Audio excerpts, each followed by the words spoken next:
Bonjour, mon nom est Adil Limlini, je suis président de l'association professionnelle des marques marocaines.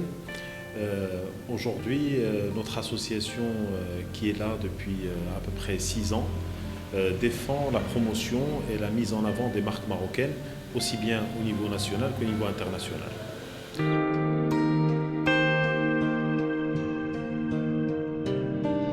Le Made in Morocco, beaucoup de gens aujourd'hui en parlent, mais le Made in Morocco a toujours existé.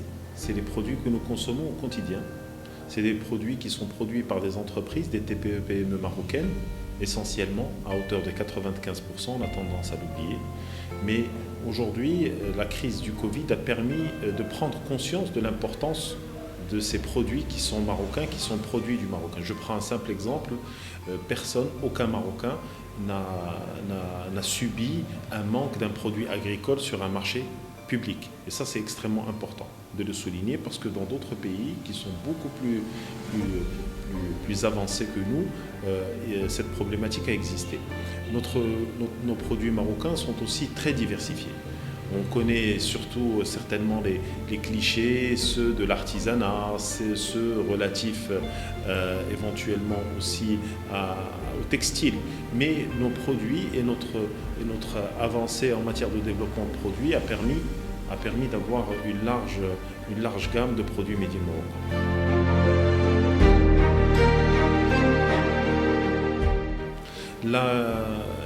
Beaucoup de gens tiennent des discours qui sont différents.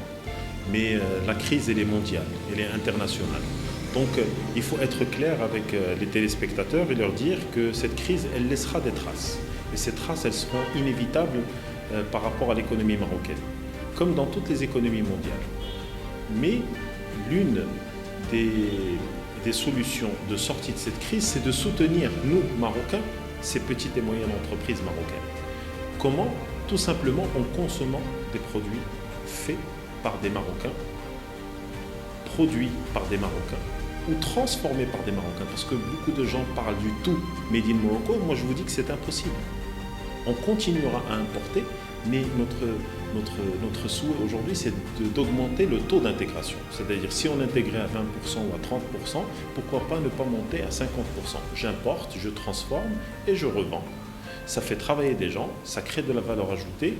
Les finances marocaines vont être soulagées parce que quand on importe, on paie en devises. Et vous savez très bien que nos devises aujourd'hui sont dans des niveaux qui sont très, très, très bas.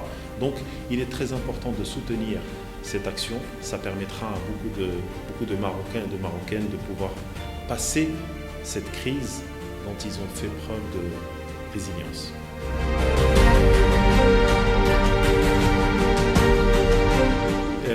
Le défi aujourd'hui est très simple pour nous. Le défi, c'est partout dans le monde, un pays est mis en avant à travers sa culture, à travers ses personnalités, à travers ses produits, à travers l'image qu'il dégage à l'international. Notre but aujourd'hui principal, c'est de redorer le blason, je vais dire, de notre pays. Et on ne peut pas le faire sans mettre en avant des produits de haute qualité, des produits qui mettent en avant notre culture, notre savoir-faire, la singularité de nos ressources locales, aussi bien naturelles que humaines, mais aussi, et c'est ça l'appel qui est le nôtre aujourd'hui, c'est de regrouper tout ça dans une seule et unique agence. Il faut qu'on ait une seule et unique stratégie. On ne peut pas aujourd'hui chacun tirer de son côté pour pouvoir communiquer de façon efficace. Pourquoi ? Parce qu'on va créer une sorte de dysfonctionnement dans la perception des gens.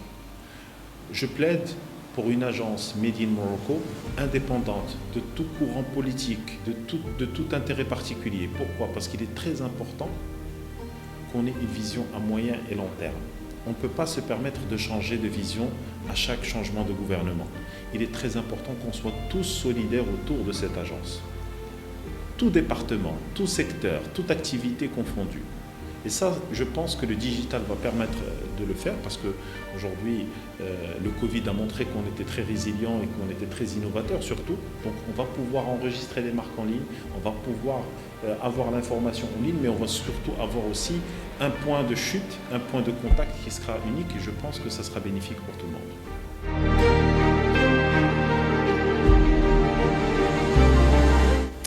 Le Made in Morocco aujourd'hui, au côté économique, est un levier très intéressant. Très intéressant parce que des niches sur lesquelles nous n'étions pas présents, je vous donne un simple exemple. Aujourd'hui, en exportant des produits agricoles bruts, est-ce que vous imaginez qu'on perd ou qu'on ne perd pas de la valeur? Moi je dis que oui. Aujourd'hui, une pastèque nous coûte 500 litres d'eau. Une seule pastèque.